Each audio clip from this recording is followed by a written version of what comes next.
কোনো মুরিদের যদি রূহ কবজ করতে হয়, আজরাইল যদি রূহ কবজ করে, মালাকুল মাউত যদি রূহ কবজ করে, তাহলে অবশ্যই বাবার কাছ থেকে অনুমতি নিয়ে তার রূহটা কবজ করতে হবে। নাউজুবিল্লাহ বলবেন না? মোহতারাম বক্তা সাহেব কি বলেছেন একটু শুনি, তারপরে আমরা সলিউশনটা দেব ইনশাআল্লাহ।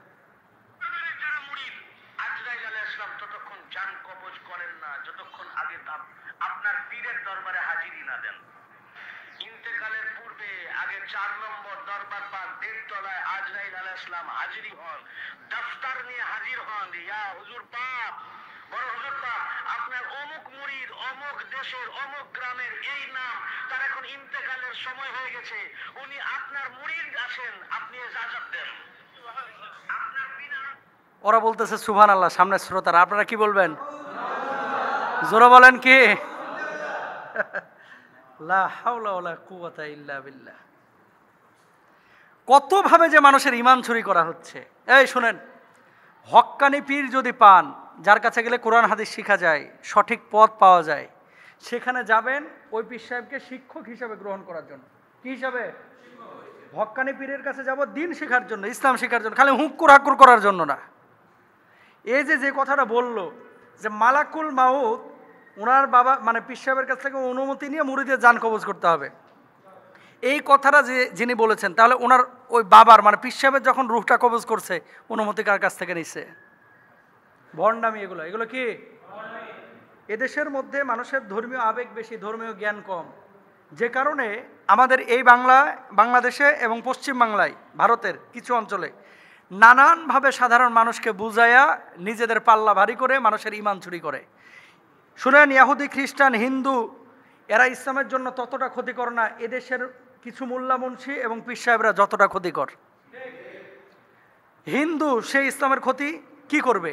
সে ইসলামে ঢুকতে পারে না, বরঞ্চ তার ধর্ম সে প্রচার করে। ওরা ইসলামের জন্য অতটা ক্ষতি করে না। কিন্তু আমাদের দেশের পথভ্রষ্ট আলেম এবং পথভ্রষ্ট কিছু পীর, যারা মানুষের ঈমানটাকে ইসলামের খোলসের ফ্রেমের মধ্যে থেকে ঈমানটাকে চুরি করে নষ্ট করে। আল্লাহ এদেরকে হেদায়েত দান করুক, আমিন বলে। এবার আসেন দলিলে। আল্লাহ তাআলা কি বলছেন? আইনা মা তাকুনু ইউদরিকুমুল মাউত ওয়ালাউ কুনতুম ফি বুরুজিম মুশাইয়াদা। মৃত্যু যখন আসবে, তুমি সুউচ্চ পাহাড়ে থাকো, মাটির গর্তে থাকো, ইন্টেনসিভ কেয়ার ইউনিটের মধ্যে থাকো, মালাকুল মাউত তোমারে পাকড়াও করবে। কুল্লু নাফসিন যায়িকাতুল মাউত, প্রত্যেকটা প্রাণীকেই মৃত্যুর স্বাদ আস্বাদন করতে হবে। ওয়া ইন্নামা তুওয়াফাউনা উজুরাকুম ইয়াউমাল কিয়ামাহ, কিয়ামতের ময়দানে কি করা হবে? প্রতিদান দেওয়া হবে। দেখেন অন্য আয়াতে আল্লাহ তাআলা কি বলছেন? হাত্তা ইযা জাহাদাহুমুল মাউতু ক্বালা রাব্বিরজিউন লাআল্লি আমালু সালিহান ফীমা তারাকতু কাল্লা ইন্নাহা কালিমাতুন হুয়া কাইলুহা। মালাকুল মাউত যখন আসবে মানুষের কাছে, মানুষ বারবার আকুতি করবে, ও মালাকুল মাউত, আমাকে একটু সুযোগ দাও, আমাকে 2টা দিন সময় দাও, আমি একটু সাদাকা করে আসি, আমি একটু সৎ কাজ করে আসি। ওয়ালা ইউআখিরুল্লাহু নাফসান ইযা জাআ আজালুহা, আল্লাহ নিজে কোরআনে বলতেছে মৃত্যু যখন চলে আসবে তাকে এক মুহূর্ত সুযোগ দেওয়া হবে না। আর বদমাশ এখানে বলতেছে আর বাবার কাছ থেকে পারমিশন নিয়ে আসতে হবে। নাউজুবিল্লাহ, জোরে বলেন না। এগুলো ঈমান চোর।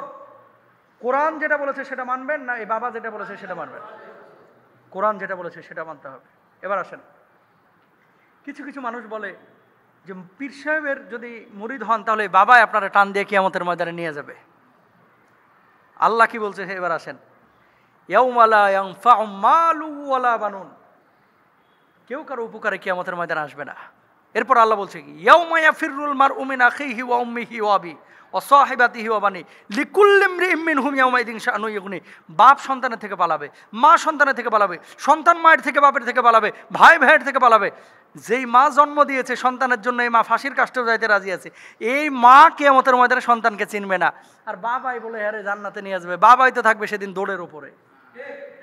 আম্মা জান আয়েশা সিদ্দিকা রাদিয়াল্লাহু তাআলা আনহা বসা নবীজিকে বলছি, ইয়া রাসূলুল্লাহ, আমি আপনার কে? কয় তুমি আমার স্ত্রী, কিয়ামতের ময়দানে আমি কি কোনো ফ্যাসিলিটি পাবো না? কিসের ফ্যাসিলিটি? আপনার স্ত্রী হিসেবে আমি জান্নাতে বিনা হিসেবে যাব না?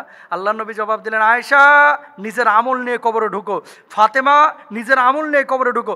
আমল নিয়ে কবরে গেলে এই নবী কিয়ামতের ময়দানে আয়েশাকে ফাতেমাকে চিনবে, আমল ছাড়া কবরে গেলে এই নবী আয়েশাকে ফাতেমাকে চিনবে না।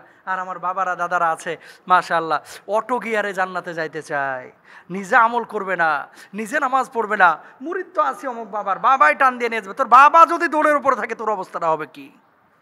আল্লাহ হেদায়েত দান করুক। আল্লাহ বুঝদান করুক। আমি কোনো পীরের বিপক্ষে কথা বলতেছি না, হক্কানি পীরদের কাছে যাবেন দিন শেখার জন্য। কিন্তু যারা এমন কথা বলে যে বাবা তোর নামাজ রোজা এটার দায়িত্ব আমি নিলাম, এরকম কথা যদি বলে তাহলে জুতাটা খুলে আগে ওর মুখের দিকে ছুঁড়ে মারবেন। কারণ কি, এগুলো ইমান চোর। এগুলো কি চোর? জোরে বলেন, কি চোর? ইমান চোর। হক্কানি পীরদের পক্ষে থাকবেন, কিন্তু ভণ্ড এই সমস্ত মানুষ যারা ইমান চুরি করে এদের থেকে দূরে থাকবেন। আল্লাহ এদেরকে হেদায়েত দান করুক। সুলতান সুলেমান, তারপর আব্দুল হামিদ খান, তারপরে অন্য অন্য এই সুলতানদের মানে বংশধরের যে সমস্ত মানুষগুলো ছিল, সবাই যে সারাক্ষণ মেয়ে নিয়ে আর প্রেম নিয়ে ব্যস্ত থাকতো বিষয়টা এরকম না। কিন্তু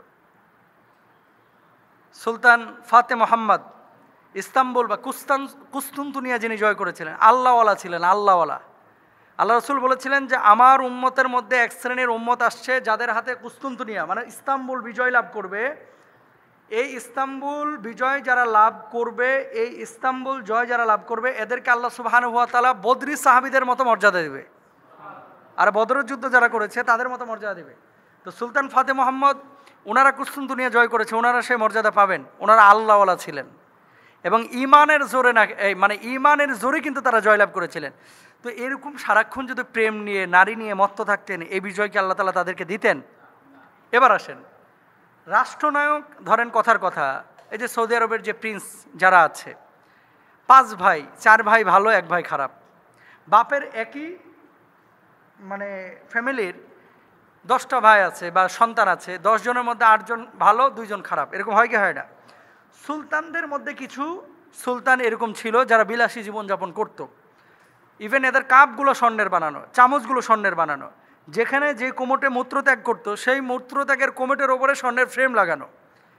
এখনও আছে এই সমস্ত বিল্ডিংগুলো, এরা রক্ষণাবেক্ষণ করে রেখেছে, তুরস্ক গেলে দেখতে পাবেন।